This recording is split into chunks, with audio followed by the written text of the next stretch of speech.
జనానికి ఈ సంగతి తెలిస్తే చెప్పు తీసుకొడతారు. రాజకీయం చేయి, ఎత్తులయ్యి, కానీ ఇది పద్ధతి కాదు. వాడు నా నోటి దగ్గర కూళ్ళకున్నాడు మాత్రం ఏమనలేదు, వెనకేసుకొచ్చావు. ఇప్పుడు ఆవేశం వచ్చిందా పెద్దనా? కడుపు రగిలిపోతుంది ఇక్కడ. వదలను, వదిలే ప్రసక్తి లేదు అండి. ఏంటి నోరు లేస్తుంది? కత్తిరిస్తా.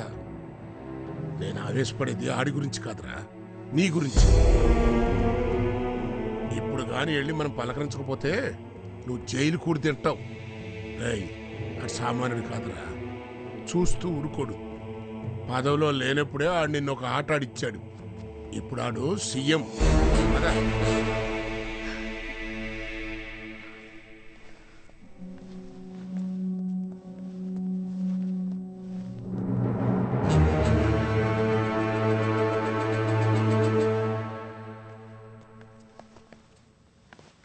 అమ్మా,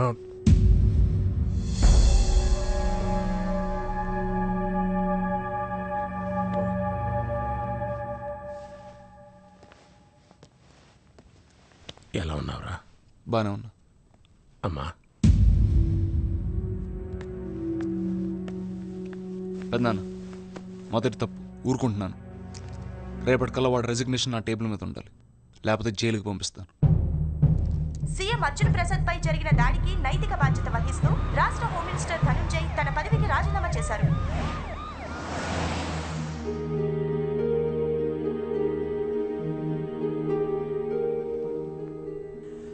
ఇదన్నమాట అసెంబ్లీ. ప్రజల చేత, ప్రజల యొక్క, ప్రజల కోసం 8 కోట్ల ఆంధ్రుల భవిష్యత్తు నిర్దేశించే దేవాలయం.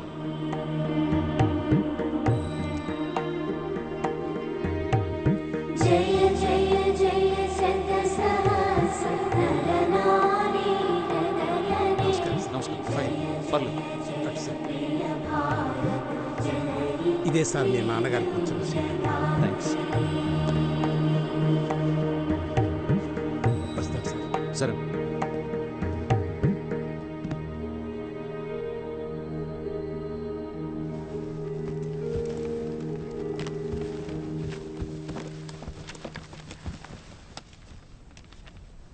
అధ్యక్ష, confiscation of disproportionate assets and prosecuting them in special courts immediately. దొంగ సొమ్ము, బ్లాక్ మనీని ఇమీడియట్గా వెలికితీసి స్పెషల్ కోర్ట్స్లో నేరస్తులను నిలబెట్టే చట్టం, అది నా ప్రపోజల్. కూర్చోండి, కూర్చోండి. What is this? కూర్చోండి. సీఎం గారు మాట్లాడుతున్నారు కదా, కూర్చోండి. సీఎం గారు మీరు చెప్పండి. ఏసీబీ పరిధిని పెంచి స్టేట్లో ఉన్న ప్రతి డిపార్ట్మెంట్, ప్రతి ప్రొఫెషనల్, ప్రజాప్రతినిధులతో సహా అందరినీ ఏసీబీ పరిధిలోకి మాట్లాడుతున్నారండి మీరు? కూర్చోండి. ఏంటండి ఎలా గొడవ చేస్తారు? చెప్పేది వినండి కొంచెం. కూర్చోండి please, take your seats. Srinivas గారు మీరు చెప్పండి. అధ్యక్ష, సీఎం గారు చెప్పదలుచుకున్నది క్లారిటీతో చెప్పడం లేదు అధ్యక్ష. వీటిలో చాలా లొసుకులున్నాయి అధ్యక్ష. గవర్నమెంట్ కోర్టుల చుట్టూ తిరగాల్సిన పరిస్థితి వస్తా ఉంది అధ్యక్ష. ఇన్కమ్ ట్యాక్స్ సెంట్రల్ గవర్నమెంట్ కి సంబంధించింది, దాన్ని మనం ఎలా ముట్టుకోగలం అధ్యక్ష? అధ్యక్ష, అదేం ప్రాబ్లం అవ్వదు. We'll seek the permission of the income tax. అది నేను ఆల్రెడీ సబ్మిట్ చేసిన పేపర్లో ఇచ్చాను అధ్యక్ష. అధ్యక్ష, మనం ప్రతి సంవత్సరం 100,000 కోట్ల బడ్జెట్ను ప్రవేశపెట్టి గర్వపడతా ఉంటాం. కానీ మనం శాంక్షన్ చేసిన ప్రతి 100 కోట్ల రూపాయల్లో 80 కోట్లు దొంగల పాలవుతుంది. అది నిజం, అందరికీ తెలిసిన నిజం. కూర్చోండి, కూర్చోండి. వాట్ ఇస్ దిస్ అండి? కూర్చోండి. అది నిజం, అందరికీ తెలిసిన నిజం. ఆ దొంగతనం జరుగుతున్నప్పుడు మనం ఏం చేయలేదు, చేతులు కట్టుకుని కూర్చున్నాం. సిగ్గుచేటు.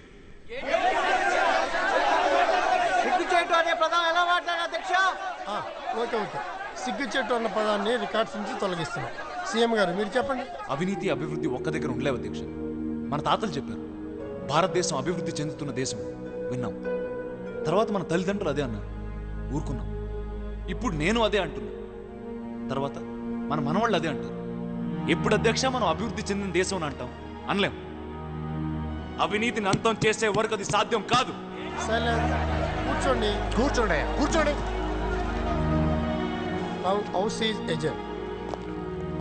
Hello sir. రావయ్యా, చెప్పండి సార్. ఎలా ఉంది ఫస్ట్ డే? బాగుంది సార్.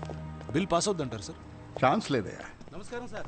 నేరం చేసిన వాడికి శిక్ష ఇద్దామంటే ఒప్పుకోవడానికి ఏంటి సార్ బల్బ్ వీళ్ళకి? హత్యలు చేస్తారు, డబ్బులు తింటారు, యాసిడ్లు పోస్తారు, పట్టుకుంటే 2-3 రోజుల్లో దర్జాగా బయటకు వస్తారు. ఏంటి సార్ మనకి దౌర్భాగ్యం? చట్టాలని కొంచెం స్ట్రిక్ట్ చేయమన్నాం, అంతేగాని మీ సొమ్మే అడగలేదు కదా సార్. అందుకే చెప్తున్నాను. కూర్చో. అక్కడే పొరపాటు. మన సొమ్మే పోతుంది. అవినీతి మనకే అవసరం. ఇలాంటి చట్టాలు చేసి వాళ్ళని తృప్తిపరిచాం అనుకో, రేపు అవినీతి పనులు చేసే అవకాశం మనకుండదు కదా. ప్రజలు తిరగబడరా? వాళ్ళు ఏమైనా పిచ్చోళ్ళ? వాళ్ళు అడిగితే ఏం సమాధానం చెప్తారు? సమాధానాలు అడిగి వినే తీరిక ఎవరికి ఉందయ్యా? వాడు కష్టపడి పనిచేసి చికెన్ బిర్యానీ తెచ్చుకుంటాడు. వాడి దగ్గర చికెన్ ముక్క లాక్కున్నాం అనుకో, అన్నంలో పప్పు కలుపుని తింటాడు. పప్పు లాక్కున్నాం అనుకో, చారు కలుపుని తింటాడు. అన్నమే లాక్కున్నాం అనుకో, వాడు కంగారు పడి అటు ఇటు చూస్తాడు. అప్పుడు మనం రైస్ ఫ్రీ అనాలి. వాడు ఎగిరి గెంతేసి పనిని చికెన్ బిర్యానీని మర్చిపోయి మన దగ్గర బానిసలాగా పడుంటాడు. సమాధానాలు ఎవరికి కావాలయ్యా? అది మన పాలసీ. కానీ అది తప్పు కదా సార్. లేదయ్యా, ప్రజలు మన నుంచి ఏమీ ఎక్స్పెక్ట్ చేయట్లేదు. ఇలా ఉంటేనే వాళ్ళు ఓటేస్తారు. వాళ్ళని మనం అలాగే ఉంచాలి. వాళ్ళకి మన మీద ఆశ లేదు, మనకి వాళ్ళ మీద హక్కు లేదు. ఏమిటి నవ్వుతున్నావు? ఏం లేదు సార్, మీరు ఎప్పుడు పోతారని. ఆ? ఇలా చేయండి సార్. మీకు 70-80 ఏళ్ళు ఉంటాయి. ఈ చేతులతో మీరు గాంధీ గారిని తాకుంటారు, ఆ కళ్ళతో నెహ్రూ గారిని చూసుంటారు. ఇంత తెలివి, ఇంత అనుభవం ఇవన్నీ ఎందుకు సార్? నయా పైసా ఉపయోగం లేదు. అలాంటప్పుడు మీరు ఉంటే ఎంత, పోతే ఎంత? ఏమయ్యా, ఇగో చెయ్యి. మీరు నాకు నచ్చలేదు సార్.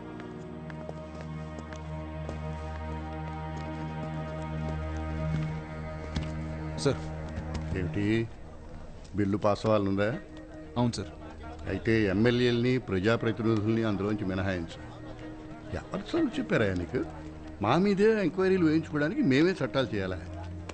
నేను చెప్పినట్టు చేయి, బిల్లు పాస్ అవుతుంది. మేము అవినీతి మీద పోరాడుతున్నాం, అది మీరు ఆపడానికి ప్రయత్నిస్తున్నారు. అది జరగకూడదు. ఈ రాష్ట్రంలో ఏసీబీ రేడ్స్ ఎట్టి పరిస్థితుల్లో ఆగకూడదు. దానికి మీకేం కావాలో చెప్పండి. అంటే మీరు అనేది అంటే సీఎం గారి ఉద్దేశం ఏమిటంటే ఎట్టి పరిస్థితుల్లోనూ గవర్నమెంట్ గెలవాలి. మీరు వాదించండి, కానీ ఓడిపోవాలి. హోమ్ మినిస్టర్ గారు, అసలు మీరు ఈ చర్యలు ఏ విధంగా సమర్థించుకుంటున్నారు? ఏసీబీ వారు తమ పరిధిదాటి ప్రవర్తిస్తున్నట్టుగా నాకు కూడా అనిపిస్తోంది. దీని గురించి మేము సీఎం గారితో మాట్లాడదాం అనుకుంటున్నాం.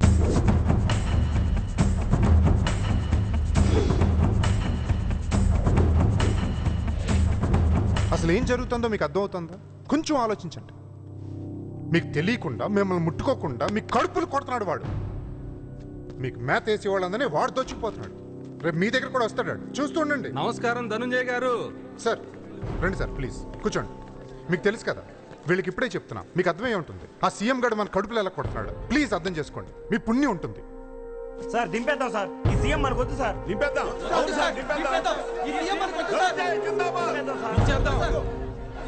ఇంకా మనం డిప్యూటీ హోమ్ని కలవడం బెటర్. సార్ ఇంకా మూమెంట్ స్టార్ట్ అయింది సార్. ఎమ్మెల్యేలు మొత్తం గడగడలాడిపోతున్నారు. సుమారు 73 ఎమ్మెల్యేస్కి సంబంధించిన ఫ్యామిలీస్ అన్నిటి మీద రైడ్స్ అయినాయి. ఇంకా నాకు తెలియని వాళ్ళు, నాతో చెప్పని వాళ్ళు ఇంకొక 30 మంది ఎమ్మెల్యేలు ఉంటారండి. మిమ్మల్ని సీఎం చేస్తాను. మీరు హోమ్, నేను పార్టీ ప్రెసిడెంట్గా ఉండిపోతాను. ఆ అర్జున్ గడ్ గవర్నమెంట్ దించాలి. దానికి నాకు మీ సపోర్ట్ కావాలి. 1,00,000 కోట్ల ప్రజా ఫండ్ మీ చేతిలోకి వస్తుంది. ఇందులో మీకేంటి?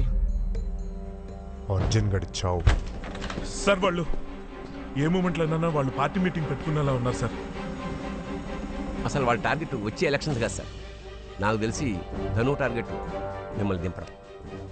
ఎమ్మెల్యేల టార్గెట్ 1,00,000 కోట్ల ప్రజాధనం. ఎప్పుడు దండుకుందామా అని వెయిట్ చేస్తున్నా. ఏంటి ఇంత ఆలోచన? ఆ ధనంజయ్ గాని ఎన్కౌంటర్ చేసి పారేయండి. వాడెంత మందిని నాశనం చేశాడు. ఉమేష్ గారు, ఏసేన్ వాడిని. మీకు ఇది కామనే కదా, పీట పోతుంది. డిప్యూటీ సీఎం ఏమంటాడు? ఇది అతని డ్రీమ్ సార్. ఇప్పటిదాకా ధను అడ్డం ఉన్నాడు, ఇప్పుడు అతనితో కలిసిపోయాడు. మున్సిపల్ కలిసారా? సపోర్ట్ ఇస్తాడా? ఇవాళ రేపు కలుస్తారు సార్. అక్కడ ఎమ్మెల్యేలు అంతా లొక్కలొక్కమంటున్నారు. మన ఏసీబీ వాళ్ళు ఎప్పుడు వాళ్ళ మీద దాడి చేస్తారని ఒక్కొక్కడు భయపడి చేస్తున్నారు సార్. కాదమ్మా, నాకు దాని గురించి బాధ లేదు. ఇంత డబ్బు, ప్రజల డబ్బు ఇలా అయిపోయింది. 1 కాదు 2 కాదు, 1,00,000 కోట్లమ్మా. రాష్ట్రాన్ని మార్చేద్దాం అనుకున్నా, ఇప్పుడు అంతా కుక్కల పాలైంది.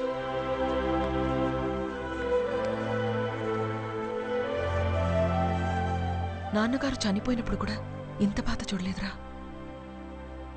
ఈరోజు ప్రజల డబ్బు పోతుందేమో అని కంట నీరు పెట్టుకున్నా. నాకు చాలా గర్వంగా ఉందిరా. నిన్ను ప్రజలు వదులుకోరు, నాకు తెలుసు.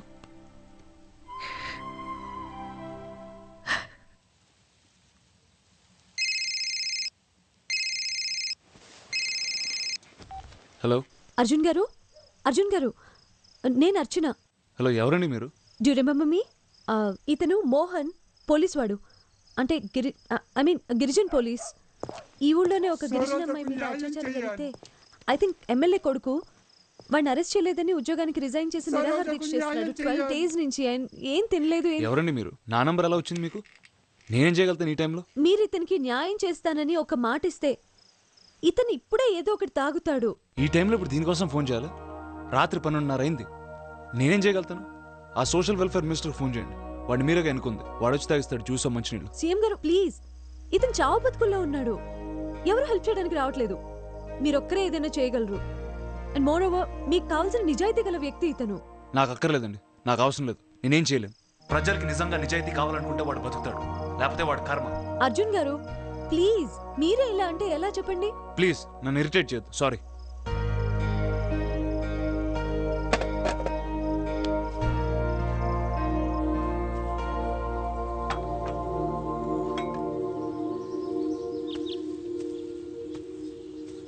Arjun, Arjun, good morning.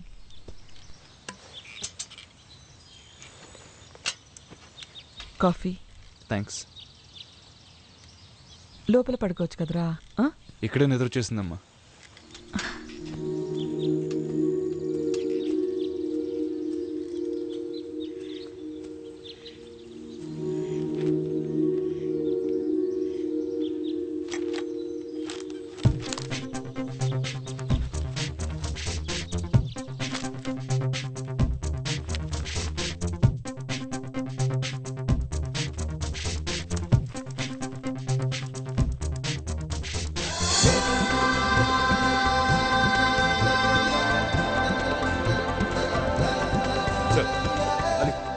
అర్చనని మునుస్వామి గారు అమ్మాయి. ఆ అమ్మాయి పర్సనల్ డీటెయిల్స్, ఫ్యామిలీ డీటెయిల్స్ మొత్తం నాకు 1 hourలో కావాలి. ఆ అమ్మాయి మునుగోడులో సరోజ్ కేసు కవర్ చేస్తుంది అనుకుంటా. I think she works for TV channel.